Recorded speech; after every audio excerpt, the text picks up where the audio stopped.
It's time for six-figure trucking period 5. Let's look at my compensation as a W-2 company driver. First, we're going to talk about the logs for the week. I was paid for 1,983 dispatch miles. I had 2,381 logged miles. My utilization for this week was 81%. The day in orange was a day that I was on a paid 34-hour reset. The day in green was a home time period beginning that will finish in the next week.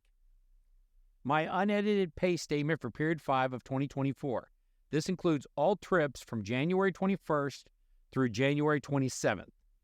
The first trip started in Kinston, North Carolina, and ended at the Fort Recovery, Ohio terminal.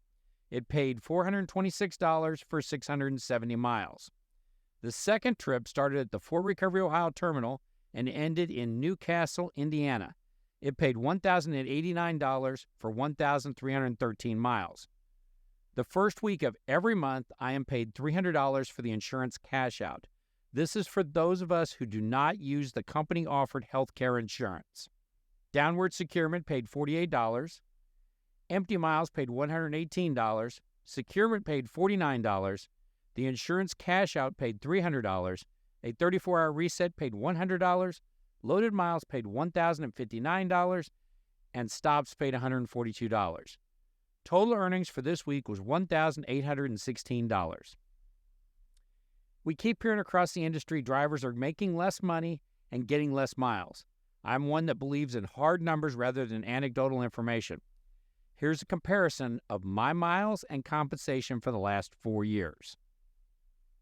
5 weeks into the year, my gross income is $11,471, and I've driven 14,312 miles. This averages out to $2,294 per week and 2,862 miles per week.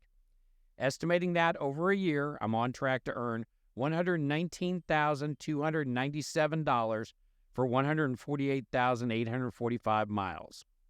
Through week 5 of 2024, I have been loaded 94% of the miles.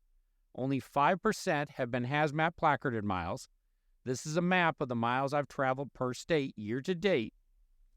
Texas remains well in first position, followed by Arkansas, North Carolina, Ohio, and Indiana. My home state of Georgia has fallen to 6th. Someone said that I'm actually a regional driver and not an OTR driver after seeing this map.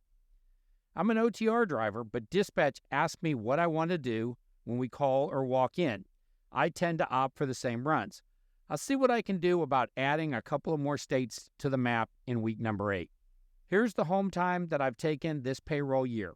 Keep in mind that I'm only counting the first one as 2.8 days because 2 of the days fell into the last pay period of 2023. This week, I took home time from January 26, 1602 to January 31st, 0600.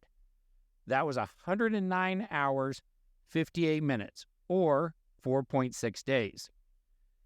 This puts the total home time for this year at 10.7 days. I've also had 3 paid 34-hour resets on the road. My driver settlement shows 4, but 1 is an actual layover. I had to wait on a load crossing in Laredo. This happens sometimes, and we get paid for it. I'm not paid hourly, but let's calculate it like an hourly job. For the week, my gross pay was $1,816 for 50 hours of work.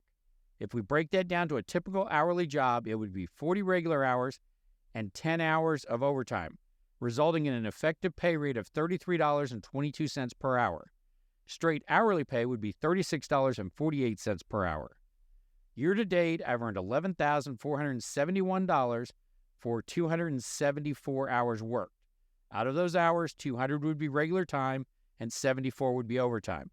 If we calculate it weekly, with overtime, the effective pay rate is $38.86 per hour. However, as straight time, it's approximately $41.85 per hour.